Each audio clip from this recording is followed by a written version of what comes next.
Hello, this is Colin Reed, and this is experiment 2 of PostLab 08. And on this PostLab, or on this experiment, I should say, we created the 2-bit memory cell. So this is my code for that. So here's my board. I have LED number 9 and switch 9 corresponding to my D.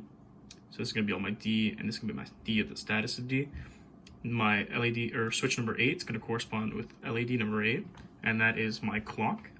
And then finally my selector, or let me see what it was called here. The address is LED number, or switch number 7 and LED number 7. And finally my two outputs, I have them set to as Q0, or I think Q or Y0, and then Q or Y1. They're gonna be that one and that one respectively. And finally my reset button is this right here. As you can see, it's also corresponding to this LED, which is LED number 6. And that's always going to be set to 1, so it's always going to show active. Alright, so first of all, I want to show it just doing the normal, just like the previous 1-bit data cell. So if I was to set the data to 1 and turn on the clock, the output turns on, perfect. When I turn it off, they remain. And when if I was to want to reset it, I just turn the clock back to 1 again, and it resets to 0. So turn that on.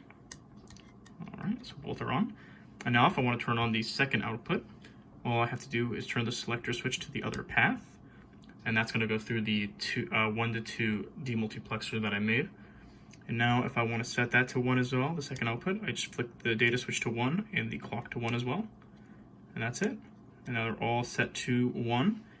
And the final thing I have to show for this lab is the reset button. It's going to turn everything here, except for obviously the status light, back to 0.